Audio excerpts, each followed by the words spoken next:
नमस्कार मित्रांनो, आपल्या वैज्ञानिक प्रयोगामध्ये तुमचं या ठिकाणी मी स्वागत करतो। आपले काही व्हिडिओज आपण त्या यूट्यूबवरती किंवा ते टाकले होते, तर ते काही जणांनी पाहिले आणि त्याचे एक्सप्लेनेशन देण्यात यावं असं त्या ठिकाणी सांगितलं गेलं। ठीक आहे, तर समोरच्या व्हिडिओपासून आपण त्याचे एक्सप्लेनेशन सुद्धा देत जाऊ। तो एक्सपेरिमेंट कशा पद्धतीने केला ते सुद्धा आपण त्या ठिकाणी सांगत जाऊ। तर ठीक आहे, तर आज आपण एका वेगळ्या प्रयोगाकडे या ठिकाणी वळतोय। तर बघा मित्रांनो, या ठिकाणी माझ्याकडे एक जग आहे, एक जग दूध आहे, दिसतं तुम्हाला? एक जग या ठिकाणी दूध आहे। आता हे दूध आपल्याला गायब करायचं आहे, तर ते कशा पद्धतीने करता येईल? आता बरेचसे जण ते करून दाखवत आहेत, पण ते कशा पद्धतीने होतं ते आज आपण या ठिकाणी बघणार आहे। तर बघा, हा पेपर आहे। आता पेपर तुमचा हा साधा घरी तुम्ही जो पेपर वापरता तो पेपर त्या ठिकाणी आहे। तर मी काय करणार, या पेपरला अशी याची घडी करणार पहिले।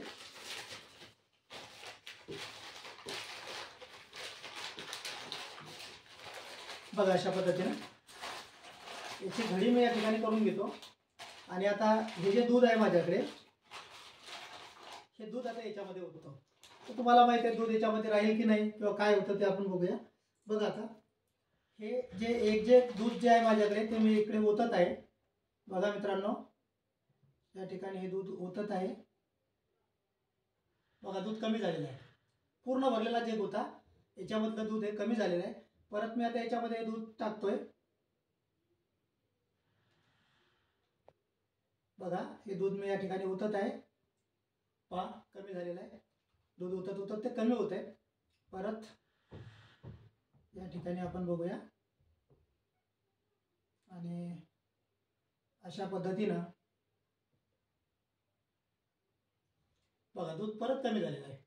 आणि अशा पद्धतीने हे जे दूध आहे हे कमी कमी कमी कमी कमी होत आहे। तर म्हणजे इतकं दूध, म्हणजे बघा अर्ध्या ग्लासपेक्षाही जास्त दूध मी याच्यामध्ये ओतलेलं आहे। तर बघू आता हे दूध आपलं कुठे आहे बघू।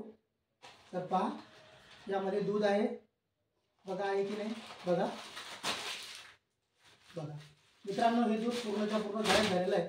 पेपर जसं तसाच आहे, त्याच्यामध्ये हे दूध बिलकुल दिसत नाही, म्हणजे याचा अर्थ हे गायब झालं। आता काही जण म्हणतील की सर हे दूध नाही, हे दूध नव्हतं, हे काहीतरी वेगळंच होतं। बघा, मी पिऊन पण दाखवतो तुम्हाला। खूप छान दूध आहे, खूप टेस्टी दूध आहे। तर बघा मित्रांनो, हे दूध गेलं कुठे?